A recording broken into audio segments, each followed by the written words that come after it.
أعوذ بالله من الشيطان الرجيم بسم الله الرحمن الرحيم يا أيها الناس اتقوا ربكم إن زلزلة الساعة شيء عظيم হে মানুষ, তোমরা তোমাদের রবকে ভয় করো। নিশ্চয় কিয়ামতের প্রকম্পন এক ভয়ঙ্কর ব্যাপার। يوم ترونها تذهل كل مرضعة عما أرضعت وتضع كل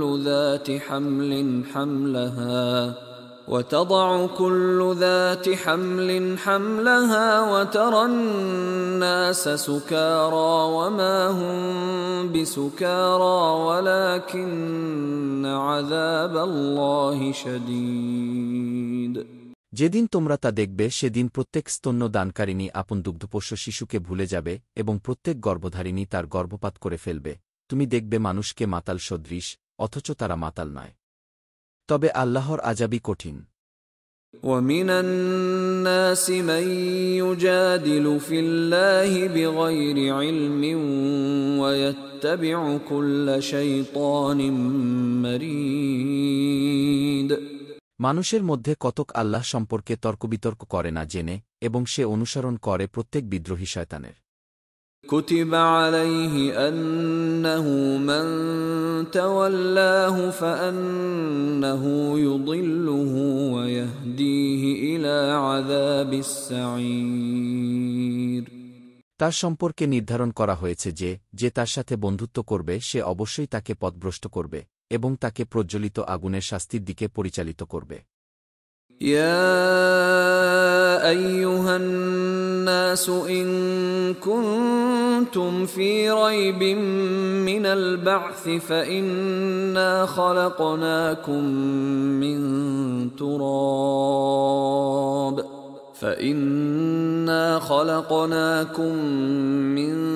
تراب ثم من نطفة ثم من علقة ثم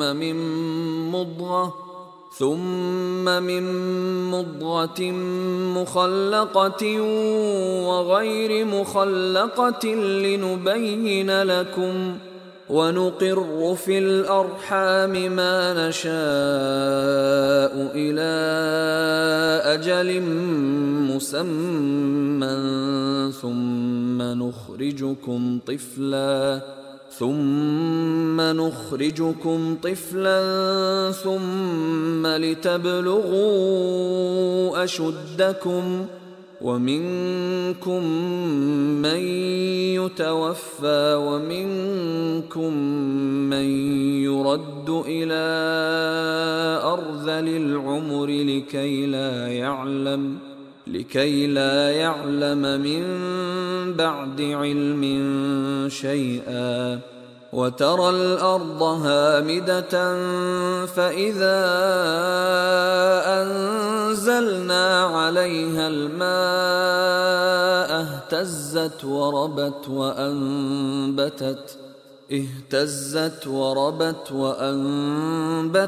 من كل زوج بهيج হে মানুষ, যদি তোমরা পুনরুত্থানের ব্যাপারে সন্দেহে থাকো তবে নিশ্চয়ই জেনে রেখো, আমি তোমাদেরকে মাটি থেকে সৃষ্টি করেছি, তারপর শুক্র থেকে, তারপর আলাকা থেকে, তারপর পূর্ণাকৃতি বিশিষ্ট অথবা অপূর্ণাকৃতি বিশিষ্ট গোস্ত থেকে, তোমাদের নিকট বিষয়টি সুস্পষ্টরূপে বর্ণনা করার নিমিত্তে। আর আমি যা ইচ্ছা করি তা একটি নির্দিষ্ট কাল পর্যন্ত মাতৃগর্ভে অবস্থিত রাখি। অতঃপর আমি তোমাদেরকে শিশুরূপে বের করি, পরে যাতে তোমরা যৌবনে উপনীত হও। তোমাদের মধ্যে কারো কারো মৃত্যু দেয়া হয় এ বয়সেই, আবার কাউকে কাউকে ফিরিয়ে নেওয়া হয় হীনতম বয়সে, যাতে সে জ্ঞান লাভের পরও কিছু না জানে। তুমি জমিনকে দেখতে পাও শুষ্কাবস্থায়, অতঃপর যখনই আমি তাতে পানি বর্ষণ করি, তখন তা আন্দোলিত ও স্ফীত হয় এবং উদক্ত করে সকল প্রকার সুদৃশ্য উদ্ভিদ। ذلك بأن الله هو الحق وأنه يحيي الموتى وأنه على كل شيء قدير এটি এজন্য যে আল্লাহই সত্য এবং তিনিই মৃতকে জীবন দান করেন এবং তিনিই সব কিছুর উপর ক্ষমতাবান। وَأَنَّ السَّاعَةَ آتِيَةٌ لَا رَيْبَ فِيهَا وَأَنَّ اللَّهَ يَبْعَثُ مَن فِي الْقُبُورِ। আর কিয়ামত আসবেই, এতে কোনো সন্দেহ নেই, এবং কবরে যারা আছে নিশ্চয়ই আল্লাহ তাদের পুনরুত্থিত করবেন। وَمِنَ النَّاسِ مَن يُجَادِلُ فِي اللَّهِ بِغَيْرِ عِلْمٍ وَلَا هُدًى وَلَا كِتَابٍ مُنِيرٍ। আর মানুষের মধ্যে কতক আল্লাহ সম্পর্কে বিতর্ক করে কোনো জ্ঞান ছাড়া, কোনো হিদায়াত ছাড়া এবং দীপ্তিমান কিতাব ছাড়া। ثاني عطفه ليضل عن سبيل الله له في الدنيا خزي ونذيقه يوم القيامة عذاب الحريق। সে বিতর্ক করে ঘাড় বাঁকিয়ে মানুষকে আল্লাহর পথ থেকে ভ্রষ্ট করার উদ্দেশ্যে। তার জন্য রয়েছে দুনিয়াতে লাঞ্ছনা, এবং কিয়ামতের দিন আমি তাকে দহন যন্ত্রণা আস্বাদন করাব। ذلك بما قدمت يداك وأن الله ليس بظلام للعبيد। সেদিন তাকে বলা হবে, এটি তোমার দুহাত যা পূর্বে প্রেরণ করেছে তার কারণে। আর নিশ্চয়ই আল্লাহ বান্দাদের প্রতি জুলুমকারী নন।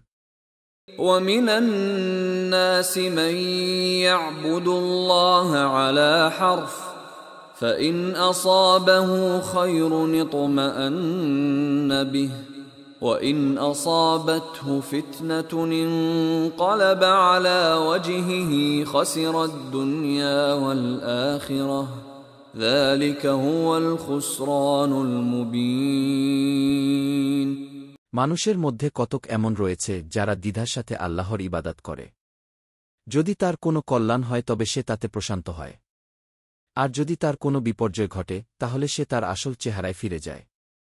সে দুনিয়া ও আখিরাতে ক্ষতিগ্রস্ত হয়। এটি হল সুস্পষ্ট ক্ষতি।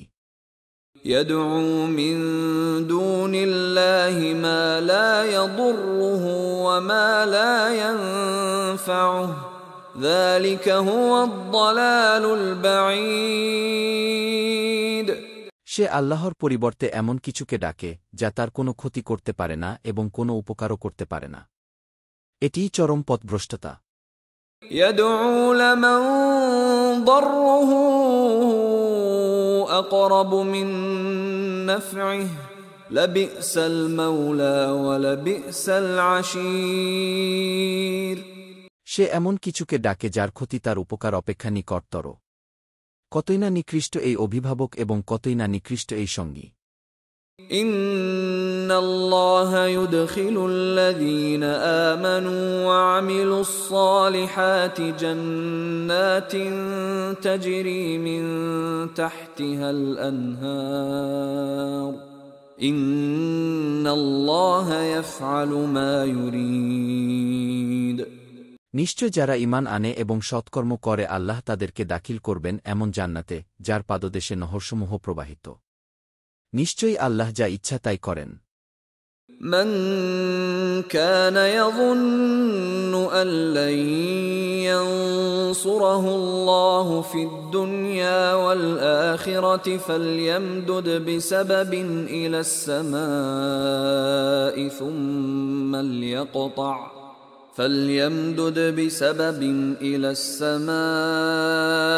ثم ليقطع فلينظر هل يذهبن كيده ما يغيظ।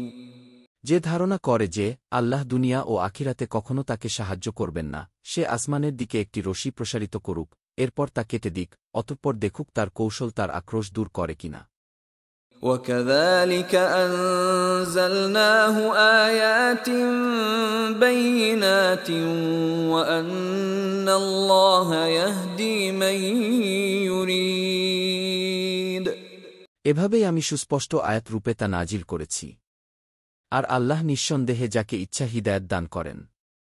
إن الذين آمنوا والذين هادوا والصابئين والنصارى والمجوس والذين أشركوا إن الله يفصل بينهم يوم القيامة إن الله على كل شيء شهيد নিশ্চয় যারা ঈমান এনেছে এবং যারা ইয়াহুদী হয়েছে, যারা সাবী, খ্রিস্টান ও অগ্নিপূজক এবং যারা মুশরিক হয়েছে, কিয়ামতের দিন আল্লাহ তাদের মধ্যে ফয়সালা করে দেবেন।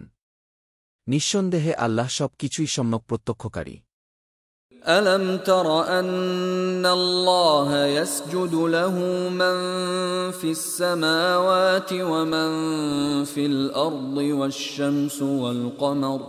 والشمس والقمر والنجوم والجبال والشجر والدواب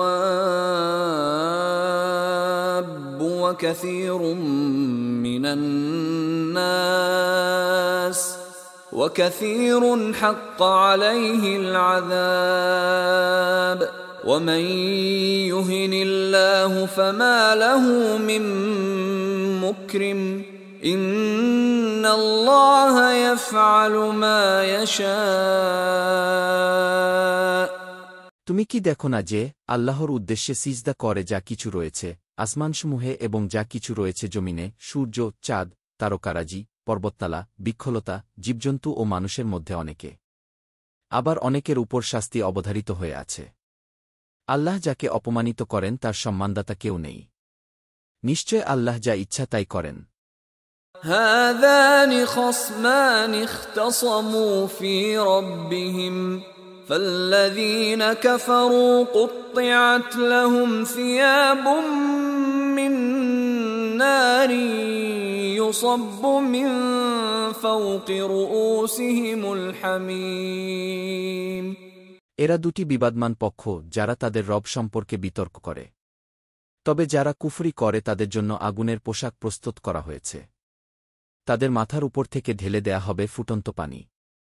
يصهر به ما في بطونهم والجلود যার দ্বারা তাদের পেটের অভ্যন্তরে যা কিছু রয়েছে তা ও তাদের চামড়াসমূহ বিগলিত করা হবে। ولهم مقامع من حديد আর তাদের জন্য থাকবে লোহার হাতুড়ি। كلما أرادوا أن يخرجوا منها من غم أعيدوا فيها وذوقوا عذاب الحريق যখনই তারা যন্ত্রণাকাতর হয়ে তা থেকে বের হয়ে আসতে চাইবে, তখনই তাদেরকে তাতে ফিরিয়ে দেয়া হবে এবং বলা হবে, দহন যন্ত্রণা আস্বাদন করো।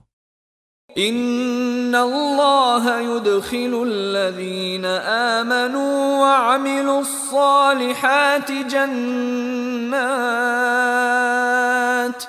جنات تجري من تحتها الأنهار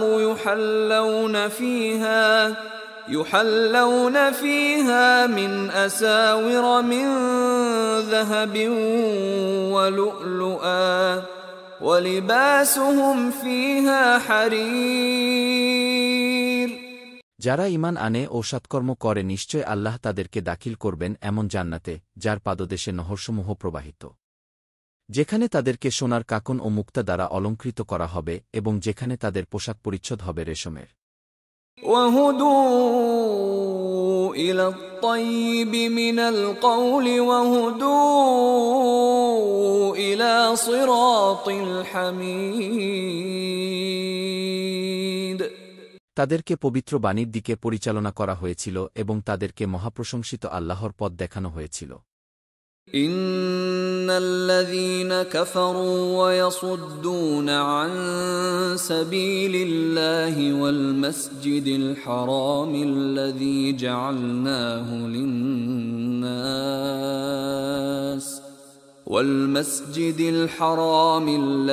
جعلناه للناس سواء العاكف فيه والباد ومن يرد فيه بإلحاد بظلم نذقه من عذاب أليم নিশ্চয় যারা কুফরি করে এবং আল্লাহর পথ থেকে ও মসজিদে হারাম থেকে বাধা দেয়, যাকে আমি স্থানীয় ও বহিরাগত সকলের জন্য সমান করেছি। আর যে ব্যক্তি সীমালঙ্ঘন করে সেখানে পাপকাজ করতে চায়, তাকে আমি যন্ত্রণাদায়ক আযাব আস্বাদন করাব। وَإِذْ بَوَّأْنَا لِإِبْرَاهِيمَ مَكَانَ الْبَيْتِ أَلَّا تُشْرِكْ بِي شَيْئًا وَطَهِّرْ بَيْتِيَ لِلطَّائِفِينَ وَالْقَائِمِينَ وَالرُّكَّعِ السُّجُودِ আর স্মরণ করো, যখন আমি ইব্রাহিমকে সে ঘরের স্থান নির্ধারণ করে দিয়েছিলাম এবং বলেছিলাম, আমার সাথে কাউকে শরিক করবে না এবং আমার ঘরকে পাকসাফ রাখবে তাওয়াফকারী, রুকুসিজদা ও দাঁড়িয়ে সালাত আদায়কারীর জন্য। وَأَذِّن فِي النَّاسِ بِالْحَجِّ يَأْتُوكَ رِجَالًا وَعَلَى كُلِّ ضَامِرٍ يَأْتِينَ مِنْ كُلِّ فَجٍّ عَمِيقٍ আর মানুষের নিকট হজের ঘোষণা দাও, তারা তোমার কাছে আসবে পায়ে হেঁটে এবং কৃষকায় উঠে চড়ে দূর পথ পাড়ি দিয়ে। لِيَشْهَدُوا مَنَافِعَ لَهُمْ وَيَذْكُرُوا اسْمَ اللَّهِ فِي أَيَّامٍ مَّعْلُومَاتٍ عَلَى مَا رَزَقَهُم مِّن بَهِيمَةِ الْأَنْعَامِ فَكُلُوا مِنْهَا وَأَطْعِمُوا الْبَائِسَ الْفَقِيرَ যেন তারা নিজেদের কল্যাণের স্থানসমূহে হাজির হতে পারে, এবং তিনি তাদেরকে চতুষ্পদ জন্তু থেকে যে রিজক দিয়েছেন তার উপর নির্দিষ্ট দিনসমূহে আল্লাহর নাম স্মরণ করতে পারে। অতঃপর তোমরা তা থেকে খাও এবং দুস্থদরিদ্রকে খেতে দাও। ثُمَّ لْيَقْضُوا تَفَثَهُمْ وَلْيُوفُوا نُذُورَهُمْ وَلْيَطَّوَّفُوا بِالْبَيْتِ الْعَتِيقِ তারপর তারা যেন পরিষ্কার পরিচ্ছন্ন হয়, তাদের মানতসমূহ পূরণ করে এবং প্রাচীন ঘরের তাওয়াফ করে।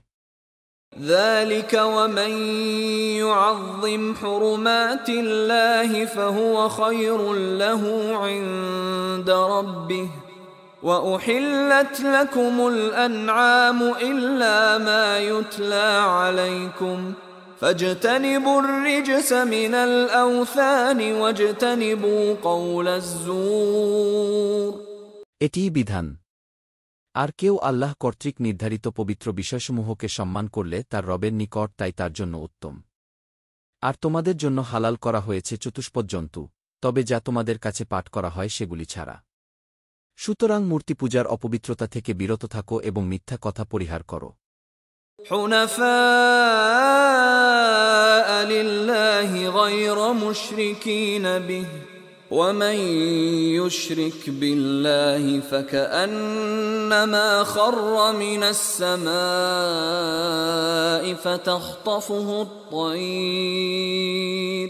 فَتَخْطَفُهُ الطَّيْرُ أَوْ تَهْوِي بِهِ الرِّيحُ فِي مَكَانٍ سَحِيقٍ আল্লাহর জন্য একনিষ্ঠ হয়ে এবং তার সাথে কাউকে শরিক না করে। আর যে আল্লাহর সাথে শরিক করে সে যেন আকাশ থেকে পড়ল, অতঃপর পাখি তাকে ছো মেরে নিয়ে গেল, কিংবা বাতাস তাকে দূরের কোনো জায়গায় নিক্ষেপ করল। ذَلِكَ وَمَن يُعَظِّمْ شَعَائِرَ اللَّهِ فَإِنَّهَا مِن تَقْوَى الْقُلُوبِ এটাই হল আল্লাহর বিধান, যে আল্লাহর নিদর্শনসমূহকে সম্মান করে, নিঃসন্দেহে তা অন্তরের তাকওয়া থেকেই। لَكُمْ فِيهَا مَنَافِعُ إِلَى أَجَلٍ مُّسَمًّى ثُمَّ مَحِلُّهَا إِلَى الْبَيْتِ الْعَتِيقِ এসব চতুষ্পদ জন্তুতে নির্দিষ্ট সময় পর্যন্ত তোমাদের জন্য কল্যাণ রয়েছে, তারপর এগুলোর কুরবানির স্থান হবে প্রাচীন ঘরের নিকট। وَلِكُلِّ أُمَّةٍ جعلنا منسكا ليذكروا اسم الله على ما رزقهم من بهيمة الأنعام فإلهكم إله واحد فله أسلموا وبشر المخبتين প্রত্যেক জাতির জন্য আমি কুরবানির নিয়ম করে দিয়েছি যাতে তারা আল্লাহর নাম স্মরণ করতে পারে যে সমস্ত জন্তু তিনি রিজক হিসেবে দিয়েছেন তার উপর। তোমাদের ইলাহ তো এক ইলাহ, অতএব তারই কাছে আত্মসমর্পণ করো আর অনুগতদেরকে সুসংবাদ দাও। الذين إذا ذكر الله وجلت قلوبهم والصابرين على ما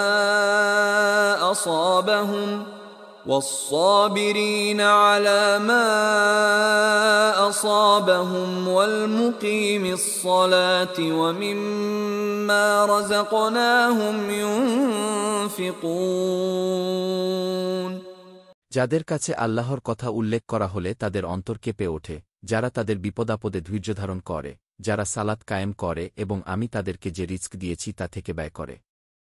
والبدن جعلناها لكم من شعائر الله لكم فيها خير فاذكروا اسم الله عليها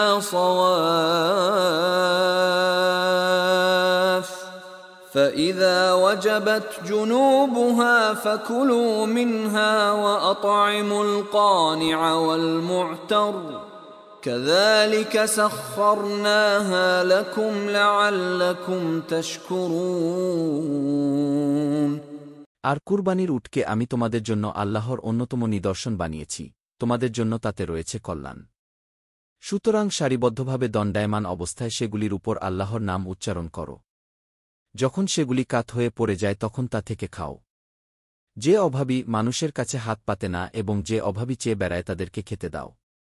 এভাবেই আমি ওগুলিকে তোমাদের অনুগত করে দিয়েছি যাতে তোমরা কৃতজ্ঞতা প্রকাশ করো। لن ينال الله لحومها ولا دماؤها ولكن يناله التقوى منكم كذلك سخرها لكم لتكبروا الله على ما هداكم وبشر المحسنين আল্লাহর কাছে পৌঁছে না এগুলোর গোস্ত ও রক্ত, বরং তার কাছে পৌঁছে তোমাদের তাকওয়া। এভাবেই তিনি সে সবকে তোমাদের অধীন করে দিয়েছেন যাতে তোমরা আল্লাহর তাকবীর পাঠ করতে পারো, এজন্য যে তিনি তোমাদেরকে হিদায়াত দান করেছেন। সুতরাং তুমি সৎকর্মশীলদেরকে সুসংবাদ দাও। ইন্নাল্লাহা ইউদাফিউ আনিল্লাযীনা আমানু ইন্নাল্লাহা লা ইউহিব্বু কুল্লা খাওয়ানিন কাফুর নিশ্চয় আল্লাহ মুমিনদেরকে রক্ষা করেন এবং কোনো বিশ্বাসঘাতক অকৃতজ্ঞকে পছন্দ করেন না। উযিনা লিল্লাযীনা ইউকাতালুনা বিআন্নাহুম যুলিমু ওয়া ইন্নাল্লাহা আলা নাসরিহিম লাকাদির যুদ্ধের অনুমতি দেয়া হল তাদেরকে যাদেরকে আক্রমণ করা হচ্ছে, কারণ তাদের ওপর নির্যাতন করা হয়েছে। নিশ্চয় আল্লাহ তাদেরকে বিজয় দানে সক্ষম। الذين أخرجوا من ديارهم بغير حق إلا أن يقولوا ربنا الله ولولا دفع الله الناس بعضهم ببعض لهدمت صوامع وبيع وصلوات ومساجد يذكر فيها اسم الله كثيرا ولينصرن الله من ينصره إن الله لقوي عزيز যাদেরকে তাদের নিজ বাড়িঘর থেকে অন্যায়ভাবে শুধু এ কারণে বের করে দেয়া হয়েছে যে তারা বলে আমাদের রব আল্লাহ। আর আল্লাহ যদি মানবজাতির একদলকে অপর দল দ্বারা দমন না করতেন তবে বিধ্বস্ত হয়ে যেত খ্রিস্টান সন্ন্যাসীদের আশ্রম, গির্জা, ইয়াহুদীদের উপাসনালয় ও মসজিদসমূহ, যেখানে আল্লাহর নাম অধিক স্মরণ করা হয়। আর আল্লাহ অবশ্যই তাকে সাহায্য করেন যে তাকে সাহায্য করে। নিশ্চয় আল্লাহ শক্তিমান, পরাক্রমশালী। الذين إن مكناهم في الأرض أقاموا الصلاة وآتوا الزكاة وأمروا بالمعروف ونهوا عن المنكر ولله عاقبة الأمور। তারা এমন যাদেরকে আমি জমিনে ক্ষমতা দান করলে তারা সালাত কায়েম করবে, জাকাত দেবে এবং সৎকাজের আদেশ দেবে ও অসৎকাজ থেকে নিষেধ করবে, আর সব কাজের পরিণাম আল্লাহরই অধিকারে। وَإِن يُكَذِّبُوكَ فَقَدْ كَذَّبَتْ قَبْلَهُمْ قَوْمُ نُوحٍ وَعَادٌ وَثَمُودَ। আর তারা যদি তোমাকে অস্বীকার করে, তবে তাদের পূর্বে অস্বীকার করেছিল নূহ, আদ ও সামুদের কওম। وَقَوْمُ إِبْرَاهِيمَ وَقَوْمُ لُوطٍ আর ইব্রাহিমের কওম ও লূতের কওম। وَأَصْحَابُ مَدْيَنَ وَكُذِّبَ مُوسَى فَأَمْلَيْتُ لِلْكَافِرِينَ ثُمَّ أَخَذْتُهُمْ فَكَيْفَ كَانَ نَكِيرِ। আর মাদিয়ানবাসীরা। আর অস্বীকার করা হয়েছিল মূসাকে। তাই কাফিরদেরকে আমি অবকাশ দিয়েছিলাম, তারপর আমি তাদেরকে পাকড়াও করেছিলাম। অতএব কেমন ছিল আমার শাস্তি। فَكَأَيِّن مِّن قَرْيَةٍ أَهْلَكْنَاهَا وَهِيَ ظَالِمَةٌ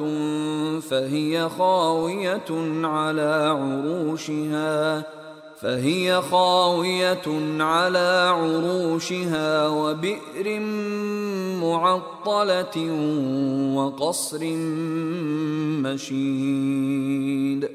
অতঃপর কত জনপদ আমি ধ্বংস করেছি যেগুলির বাসিন্দারা ছিল জালিম, তাই এইসব জনপদ তাদের ঘরের ছাদসহ ধ্বংসস্তূপে পরিণত হয়েছিল, কত কূপ পরিত্যক্ত হয়েছে এবং কত সুদৃঢ় প্রাসাদ ধ্বংস হয়েছে। أفلم يسيروا في الأرض فتكون لهم قلوب يعقلون بها أو آذان يسمعون بها فإنها لا تعمى الأبصار ولكن تعمى القلوب التي في الصدور। তারা কি জমিনে ভ্রমণ করেনি? তাহলে তাদের হতো এমন হৃদয় যা দ্বারা তারা উপলব্ধি করতে পারত এবং এমন কান যা দ্বারা তারা শুনতে পারত। বস্তুত চোখ তো অন্ধ হয় না, বরং অন্ধ হয় বক্ষস্থিত হৃদয়। وَيَسْتَعْجِلُونَكَ بِالْعَذَابِ وَلَن يُخْلِفَ اللَّهُ وَعْدَهُ وَإِنَّ يَوْمًا عِندَ رَبِّكَ كَأَلْفِ سَنَةٍ مِّمَّا تَعُدُّونَ। আর তারা তোমাকে আযাব ত্বরান্বিত করতে বলে, অথচ আল্লাহ কখনও তার ওয়াদা খেলাফ করেন না। আর তোমার রবের নিকট নিশ্চয় একদিন তোমাদের গণনায় 1000 বছরের সমান। وَكَأَيِّن مِّن قَرْيَةٍ أَمْلَيْتُ لَهَا وَهِيَ ظَالِمَةٌ ثُمَّ أَخَذْتُهَا وَإِلَيَّ الْمَصِيرُ। আর আমি কত জনপদকে অবকাশ দিয়েছি, অথচ তারা ছিল জালিম, অতঃপর আমি তাদেরকে পাকড়াও করেছি। আর আমারই নিকট প্রত্যাবর্তনস্থল। قُلْ يَا أَيُّهَا النَّاسُ إِنَّمَا أَنَا لَكُمْ نَذِيرٌ مُبِينٌ। বলো, হে মানুষ, আমি তো কেবল তোমাদের জন্য সুস্পষ্ট সতর্ককারী। فَالَّذِينَ آمَنُوا وَعَمِلُوا الصَّالِحَاتِ لَهُم مَّغْفِرَةٌ وَرِزْقٌ كَرِيمٌ। সুতরাং যারা ঈমান আনে ও সৎকর্ম করে তাদের জন্য রয়েছে ক্ষমা ও সম্মানজনক রিজক। وَالَّذِينَ سَعَوْا فِي آيَاتِنَا مُعَاجِزِينَ أُولَئِكَ أَصْحَابُ الْجَحِيمِ। আর যারা আমার আয়াতসমূহকে ব্যর্থ করে দেয়ার চেষ্টা করে তারা জাহান্নামের অধিবাসী।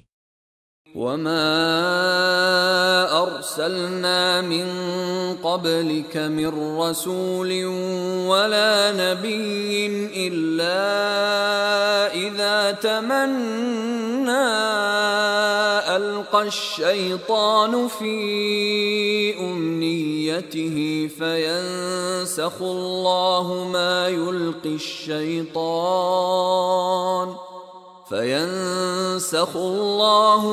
يلقي الشيطان ثم يحكم الله آياته والله عليم حكيم।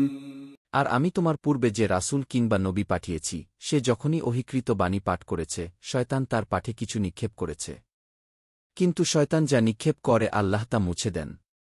অতঃপর আল্লাহ তার আয়াতসমূহকে সুদৃঢ় করে দেন, আর আল্লাহ মহাজ্ঞানী অতি প্রজ্ঞাময়।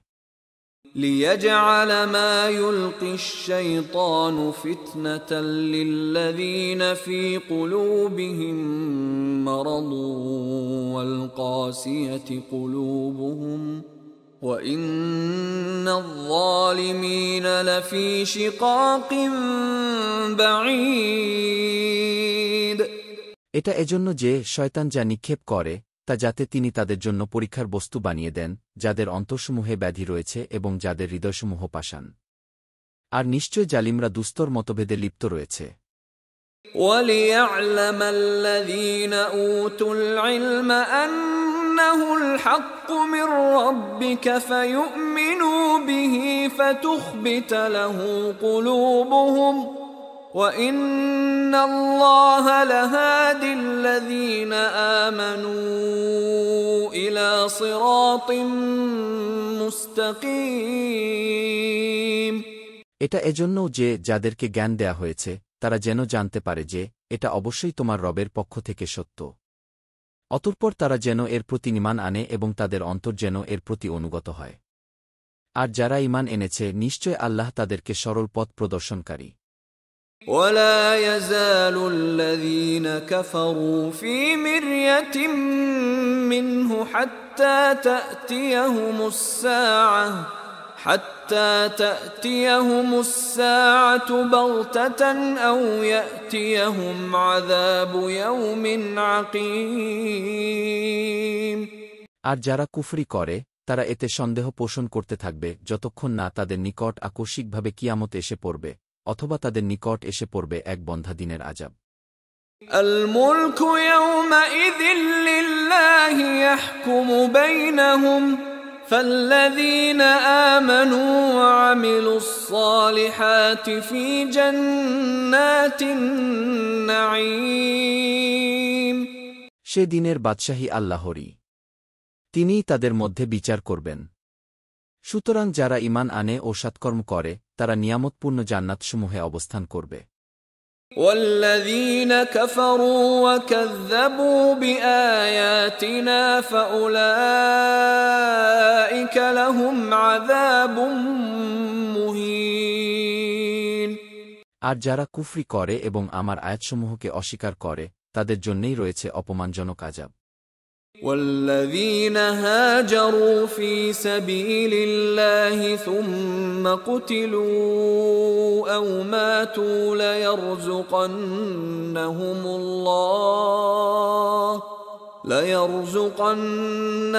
الله رزقا حسنا وإن الله لهو خير الرازقين।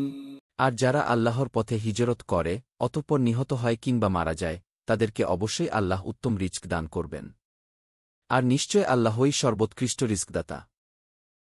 لَيُدْخِلَنَّهُم مُّدْخَلًا يَرْضَوْنَهُ وَإِنَّ اللَّهَ لَعَلِيمٌ حَلِيمٌ। তিনি অবশ্যই তাদেরকে এমন স্থানে প্রবেশ করাবেন যা তারা পছন্দ করবে, আর আল্লাহ তো নিশ্চয় মহাজ্ঞানী পরম সহনশীল। ذَلِكَ وَمَنْ عَاقَبَ بِمِثْلِ مَا عُوقِبَ بِهِ ثُمَّ بُغِيَ عَلَيْهِ لَيَنصُرَنَّهُ اللَّهُ إِنَّ ইন্নাল্লাহা লাআফুউন গফুর। এটাই প্রকৃত অবস্থা। আর যে ব্যক্তি নিপীড়িত হয়ে তার সমপরিমাণ প্রতিশোধ গ্রহণ করে অতঃপর তার উপর আবার নিপীড়ন করা হয় তাহলে আল্লাহ অবশ্যই তাকে সাহায্য করবেন। নিশ্চয় আল্লাহ পাপমোচনকারী অতীব ক্ষমাশীল। ذلك بأن الله يولج الليل في النهار ويولج النهار في الليل وأن الله سميع بصير।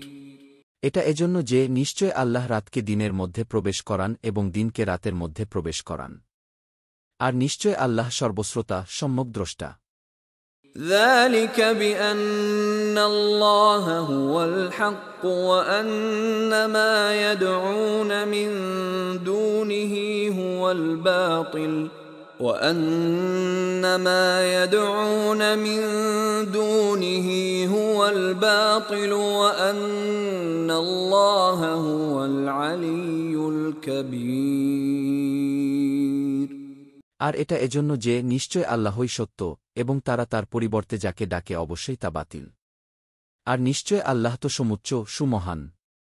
ألم تر أن الله أنزل من السماء ماء فتصبح الأرض مخضرة إن الله لطيف خبير। তুমি কি লক্ষ্য করো না যে আল্লাহ আকাশ থেকে পানি বর্ষণ করেন যার ফলে জমিন সবুজ শ্যামল হয়ে ওঠে? নিশ্চয় আল্লাহ স্নেহপরায়ণ সর্ববিষয়ে সম্যক জ্ঞাত। له ما في السماوات وما في الأرض وإن الله لهو الغني الحميد। আসমানসমূহ ও জমিনে যা কিছু আছে সব তারই, আর নিশ্চয় আল্লাহই তো অভাবমুক্ত সকল প্রশংসার অধিকারী। ألم تر أن الله سخر لكم ما في الأرض والفلك تجري في البحر بأمره ويمسك السماء أن تقع على الأرض إلا بإذنه إن الله بالناس لرؤوف رحيم। তুমি কি লক্ষ্য করো না যে জমিনে যা কিছু আছে এবং নৌযানগুলো যা তারই নির্দেশে সমুদ্রে বিচরণ করে সবই আল্লাহ তোমাদের জন্য অনুগত করে দিয়েছেন, আর তিনিই আসমানকে আটকিয়ে রেখেছেন যাতে তার অনুমতি ছাড়া তা জমিনের উপর পড়ে না যায়। নিশ্চয় আল্লাহ মানুষের প্রতি বড়ই করুণাময় পরম দয়ালু। وهو الذي أحياكم ثم يميتكم ثم يحييكم إن الإنسان لكفور। আর তিনিই তোমাদের জীবন দিয়েছেন অতঃপর তিনিই তোমাদের মৃত্যু দেবেন, তারপর তিনিই তোমাদেরকে আবার জীবন দেবেন। নিশ্চয় মানুষ বড়ই অকৃতজ্ঞ। لكل أمة جعلنا منسكا هم ناسكوه فلا ينازعنك في الأمر وادع إلى ربك إنك لعلى هدى مستقيم। আমি প্রত্যেক জাতির জন্য ইবাদতের নিয়মকানুন নির্ধারণ করে দিয়েছি তারা যার অনুসরণকারী, সুতরাং তারা যেন তোমার সাথে এ ব্যাপারে কোনো বিতর্ক করতে না পারে। আর তুমি তোমার রবের দিকে আহ্বান করো, নিশ্চয় তুমি সরল পথেই রয়েছ। وَإِن جَادَلُوكَ فَقُلِ اللَّهُ أَعْلَمُ بِمَا تَعْمَلُونَ। আর তারা যদি তোমার সাথে বাগ্বিতণ্ডা করে তাহলে বলো, তোমরা যা করো সে সম্পর্কে আল্লাহ সম্যক অবহিত। الله يحكم بينكم يوم القيامة فيما كنتم فيه تختلفون। তোমরা যে বিষয়ে মতভেদ করছ আল্লাহ সে বিষয়ে কিয়ামতের দিন ফয়সালা করে দেবেন। ألم تعلم أن الله يعلم ما في السماء والأرض إن ذلك في كتاب إن ذلك على الله يسير তুমি কি জানো না যে আসমান ও জমিনে যা কিছু রয়েছে আল্লাহ তা জানেন? নিশ্চয় তা একটি কিতাবে রয়েছে। অবশ্যই এটা আল্লাহর জন্য খুবই সহজ। ويعبدون من دون الله ما لم ينزل به سلطانا وما ليس لهم به علم وما للظالمين من نصير আর তারা আল্লাহর পরিবর্তে এমন কিছুর ইবাদত করে যে সম্পর্কে তিনি কোনো প্রমাণ নাজিল করেননি এবং যে ব্যাপারে তাদেরও কোনো জ্ঞান নেই, আর জালিমদের কোনো সাহায্যকারী নেই। وَإِذَا تُتْلَى عَلَيْهِمْ آيَاتُنَا بَيِّنَاتٍ تَعْرِفُ فِي وُجُوهِ الَّذِينَ كَفَرُوا الْمُنكَرَ يَكَادُونَ يَسْطُونَ بِالَّذِينَ يَتْلُونَ عَلَيْهِمْ آيَاتِنَا قُلْ أَفَأُنَبِّئُكُم بِشَرٍّ مِّن ذَلِكُمْ النار وعدها الله الذين كفروا وبئس المصير আর তাদের কাছে আমার আয়াতসমূহ সুস্পষ্টরূপে তিলাওয়াত করা হলে যারা কুফরি করে তাদের মুখমণ্ডলে তুমি অসন্তোষ লক্ষ্য করবে। তাদের কাছে যারা আমার আয়াতসমূহ তিলাওয়াত করে তাদেরকে তারা আক্রমণ করতে উদ্যত হয়। বলো, তাহলে কি আমি তোমাদেরকে এর চেয়েও খারাপ কিছু সংবাদ দেব? সেটা আগুন। যারা কুফরি করে আল্লাহ তাদেরকে এর ওয়াদা দিয়েছেন, আর এটা কত নিকৃষ্ট ঠিকানা। ইয়া আইয়ুহান নাসু দুরিবা মাসালুন ফাসতামিউ লাহু ইন্নাল্লাযীনা তাদউনা মিন দুনিল্লাহি লান ইয়াখলুকু যুবাবান ওয়ালাউ ইজতামাউ লাহু وَإِن يَسْلُبْهُمُ الذُّبَابُ شَيْئًا لَّا يَسْتَنقِذُوهُ مِنْهُ ضَعُفَ الطَّالِبُ وَالْمَطْلُوبُ হে মানুষ, একটি উপমা পেশ করা হল, মনোযোগ দিয়ে তা শোনো। তোমরা আল্লাহর পরিবর্তে যাদেরকে ডাকো তারা কখনো একটি মাছিও সৃষ্টি করতে পারবে না, যদিও তারা এ উদ্দেশ্যে একত্রিত হয়। আর যদি মাছি তাদের কাছ থেকে কিছু ছিনিয়ে নেয় তারা তার কাছ থেকে তাও উদ্ধার করতে পারবে না। অন্বেষণকারী ও যার কাছে অন্বেষণ করা হয় উভয়ই দুর্বল। মা কদরুল্লাহ হাক্ক কদরিহি ইন্নাল্লাহা লাকাওয়িয়্যুন আজিজ তারা আল্লাহকে যথাযথ মর্যাদা দেয় না। নিশ্চয় আল্লাহ মহাক্ষমতাবান, মহাপরাক্রমশালী।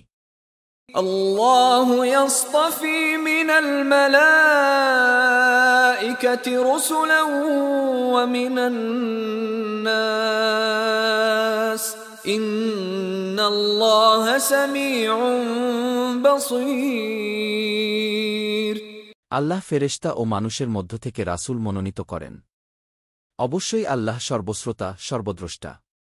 يعلم ما بين أيديهم وما خلفهم وإلى الله ترجع الأمور তাদের সামনে এবং পেছনে যা কিছু আছে তিনি তা জানেন, আর সবকিছু আল্লাহর কাছেই প্রত্যাবর্তিত হবে।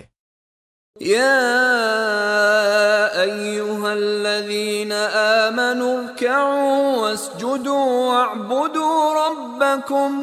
واعبدوا ربكم وافعلوا الخير لعلكم تفلحون হে মুমিনগণ, তোমরা রুকু করো, সিজদা করো, তোমাদের রবের ইবাদত করো এবং ভালো কাজ করো, আশা করা যায় তোমরা সফল হতে পারবে।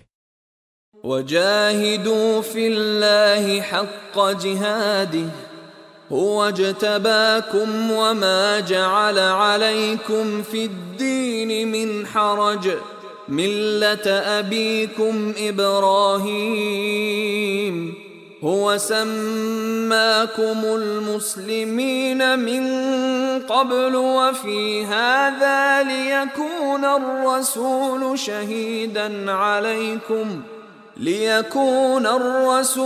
شهيدا عليكم وتكونوا شهداء على الناس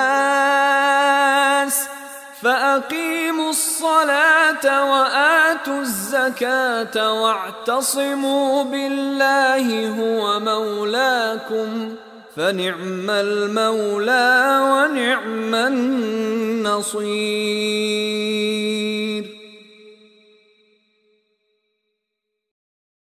আর তোমরা আল্লাহর পথে জিহাদ করো যেভাবে জিহাদ করা উচিত। তিনি তোমাদেরকে মনোনীত করেছেন। দিনের ব্যাপারে তিনি তোমাদের উপর কোনো কঠোরতা আরোপ করেননি। এটা তোমাদের পিতা ইব্রাহিমের দিন। তিনিই তোমাদের নাম রেখেছেন মুসলিম পূর্বে এবং এ কিতাবেও, যাতে রাসূল তোমাদের জন্য সাক্ষী হয় আর তোমরা মানুষের জন্য সাক্ষী হও। অতএব তোমরা সালাত কায়েম করো, জাকাত দাও এবং আল্লাহকে মজবুতভাবে ধরো। তিনিই তোমাদের অভিভাবক। আর তিনি কতই না উত্তম অভিভাবক এবং কতই না উত্তম সাহায্যকারী।